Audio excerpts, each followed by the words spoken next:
Good morning प्यारे बच्चों, कैसे हैं आप सभी। आशा करती हूँ आप सभी स्वस्थ हैं, सुरक्षित हैं और साथ में खुश होकर अपनी पढ़ाई कर रहे हैं। आज की हमारी हैप्पीनेस क्लास में आप सभी प्यारे बच्चों का एक बार फिर से स्वागत है और आज हम सुनने वाले हैं एक और नई हैप्पीनेस की कहानी। क्या आप सभी तैयार हैं आज की हैप्पीनेस कहानी सुनने के लिए? प्यारे बच्चों, हमने अपने आसपास प्रकृति को देखा है और प्रकृति कितने अच्छे तरीके से एक दूसरे की जरूरतों का ध्यान रखती है।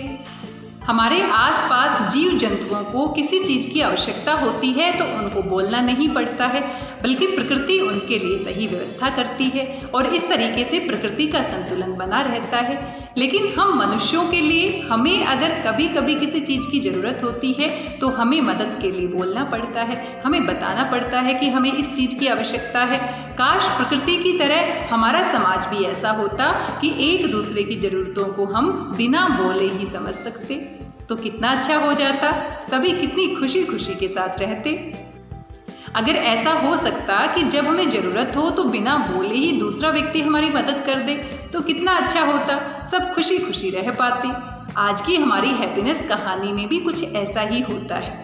आज की हमारी हैप्पीनेस कहानी का नाम है शाबाशी का पेन। आइए जानते हैं कहानी में क्या होता है। सीमा बहुत होशियार लड़की है, कक्षा में बहुत अच्छे से ध्यान लगाकर पढ़ती है, लेकिन आज उसका मन पढ़ाई में लग नहीं रहा है, वह बहुत उदास है। सीमा का पेन खत्म हो गया है। उसने अपनी मम्मी से नया पेन लाने के लिए कहा। मम्मी ने कहा, बेटे मेरे पास पैसे नहीं हैं और सीमा के पापा भी कुछ दिनों के लिए शहर से बाहर गए हैं। अब सीमा पेन नहीं खरीद सकती है। सीमा के पास लिखने के लिए पेन नहीं है, इसीलिए वह बहुत उदास है।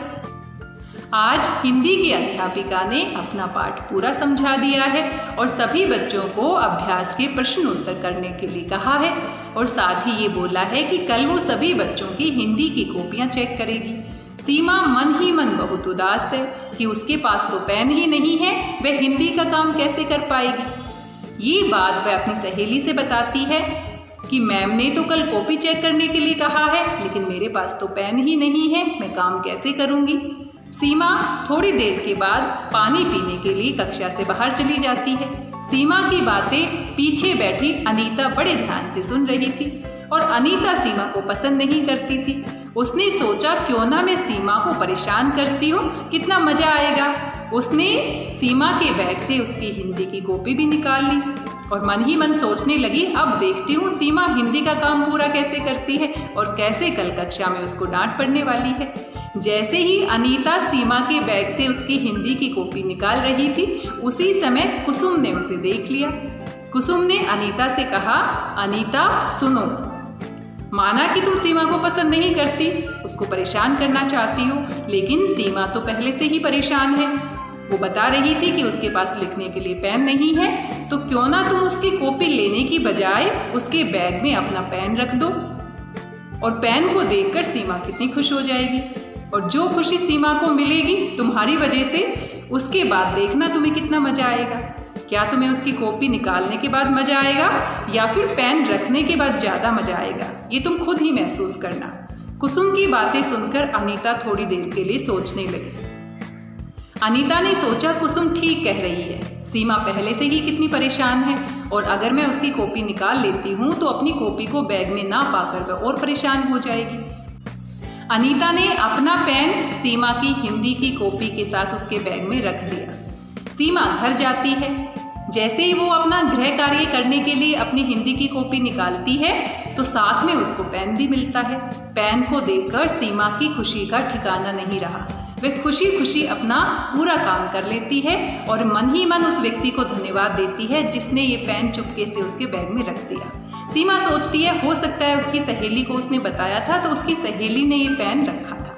वह अनीता के बारे में तो सपने में भी नहीं सोच सकती थी कि अनीता उसके बैग में ये पेन रख सकती है। अगले दिन सभी बच्चे कक्षा में आते हैं। हिंदी की अध्यापिका सभी बच्चों का काम चेक करती है और काम चेक करने के बाद कुछ बच्चों की प्रशंसा करती है, तारीफ करती है कि इनकी लिखाई और इनका काम बहुत अच्छा था। उन बच्चों में सीमा का नाम भी आता है। जैसे ही सीमा अपना नाम सुनती है वह रोने लगती है। सभी बच्चे उसको देखते हैं और अध्यापिका भी उसको देखती है। सभी पूछते हैं, सीमा क्या हुआ, तुम्हारा काम तो बहुत अच्छा है। सीमा खड़े होकर कहती है कि मैं दिल से उस व्यक्ति को धन्यवाद करना चाहती हूँ जिसने मेरे बैग में चुपके से पेन रख दिया, क्योंकि अगर पेन नहीं होता तो मैं अपना काम भी नहीं कर पाती और आज अध्यापिका मेरी तारीफ भी नहीं करती। यह बात सुनकर अनीता मन ही मन बहुत खुश हो जाती है। अनीता मन ही मन सोचती है कितना अच्छा हुआ कि मैंने पेन उसके बैग में रख दिया। उसकी कॉपी अगर मैं निकाल लेती तो कितना परेशान हो जाती, और आज वो दिल से मेरा धन्यवाद दे रही है। अनीता मन ही मन बहुत खुश थी। वह बहुत कुछ कहना चाहती थी, लेकिन अपनी बात को कहने के लिए उसके पास शब्द नहीं थे। लेकिन वो मन ही मन मुस्कुरा रही थी और बहुत खुश थी। आज अनीता को सच्ची खुशी मिली थी। अनीता को महसूस हुआ कि दूसरों की मदद करने में जो खुशी मिलती है वो दूसरों को परेशान करने में कभी नहीं मिल सकती। प्यारे बच्चों, ये थी आज की हमारी कहानी शाबाशी का पेन। कैसी लगी आपको कहानी? कहानी के बाद आपसे कुछ प्रश्न पूछे जा रहे हैं। सीमा, अनीता और कुसुम की कौन कौन सी बातें आपको अच्छी लगी? अगर आप इस कहानी में होते तो किसकी तरह व्यवहार करते, किसका साथ देते? क्या आपके साथ कभी ऐसा हुआ है कि आपको किसी चीज़ की ज़रूरत हो और आप किसी से कहना नहीं चाहते हो, क्योंकि आप दूसरों से मदद नहीं लेना चाहते, आप उनको परेशान नहीं करना चाहते बोलकर, और किसी ने आपकी चुटकी से मदद कर दी हो? अगर ऐसा कुछ आपके साथ हुआ है तो हमारे साथ ज़रूर साझा कीजिएगा। आपने किसी की मदद की हो चुपके से तो वो बात भी आप ज़रूर साझा कीजिएगा। प्यारे बच्चों, कभी कभी हमें किसी चीज़ की ज़रूरत होती है, लेकिन हम चाहकर भी दूसरों से मदद नहीं मांग सकते। ऐसी स्थिति में हमें अपने आसपास के लोगों को ध्यान से देखना चाहिए, और अगर किसी को हमारी ज़रूरत है तो हमें उसकी मदद के लिए हमेशा तैयार रहना चाहिए। जैसे प्रकृति में सभी एक दूसरे के ऊपर निर्भर रहते हैं, वैसे ही समाज में हम एक दूसरे के ऊपर निर्भर रहते हैं। अगर हम एक दूसरे की मदद नहीं करेंगे तो हमारा जो समाज है, हमारा जो परिवार है, वो अच्छे से आगे नहीं बढ़ पाएगा।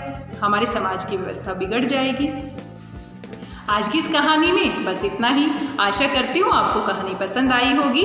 मिलते हैं अगले वीडियो में एक और नई हैप्पीनेस की कहानी के साथ। तब तक स्वस्थ रहिए, व्यस्त रहिए, मस्त रहिए, खुश होकर पढ़ते रहिए। और हाँ, कभी कभी बिना पूछे भी समझ के किसी की मदद कर देनी चाहिए, जैसे कि अनीता ने सीमा की मदद की और सीमा और अनीता दोनों ही कितनी खुश हो जाती हैं।